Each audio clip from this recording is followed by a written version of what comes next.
அதை விட பெரிய கொடுமை, இதை திமுக காரங்கெல்லாம் உட்காந்து கிண்டல் பண்ணிட்டு இருக்காங்க. நவல்பட்டு விஜய் பூமரு, நவல்பட்டு விஜய் நீ ஒரு தற்குறி அப்படின்னு கிண்டல் பண்ணிட்டு உட்காந்துருக்காங்க. அந்த நவல்பட்டு விஜய் போன மாதம் வரைக்கும் திமுக இருந்தார். போன மாதம் வரைக்கும் திமுக இருந்து திமுக 20 வருஷம் பயணிச்சுட்டு தான் அவர் தாவேக்காக வந்திருக்காரு. 20 நாளைக்கு முன்னாடி வரைக்கும் அறிவாளியா இருந்தவர் 20 நாளை தற்கொலையா மாறிட்டாரா?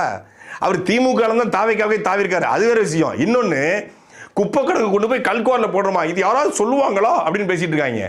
அந்த குப்பை கிடங்கு 50 வருஷமா இருக்கிறதுக்கு யார் காரணம்?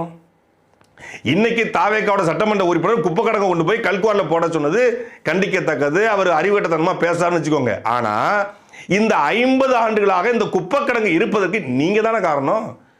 குப்பை கிடங்கு கொண்டு போய் ஊருக்குள்ள வச்சு அதை மறுசுழற்சி பண்ணாம குப்பை மேலாண்மை, நீர் மேலாண்மை, திடக்கழிவு மேலாண்மை என்ற எதை பத்தியும் தெரியாம வாங்கி வாங்கி நக்கினதுனால விளைவு தான் இந்த குப்பை கிடங்கு ஊர் கிடக்குது.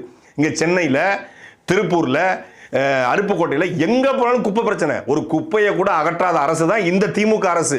ஆனா இவங்க எதமோ 20 நாள் இவங்களுக்கு எல்லாமே தெளிஞ்சது போலவும், இவங்க நல்லாட்சி கொடுத்து நாடு மலர்ந்து நாடு அப்படியே புனித பூமியாக இருந்தது போலவும், மக்களை மெஸ்மரைஸ் பண்ணி தாவேக்கா ஆட்சிக்கு வந்தது போலவும் பேசிட்டு இருக்காங்க. நீ பண்ண கேடுகட்ட ஆட்சியுடைய விளைவு தான் தாவேக்கா. உன் ஆட்சியினுடைய அதிருப்தி தான் தாவேக்கா. சாட்டை எடுத்து நாட்டை திருத்து.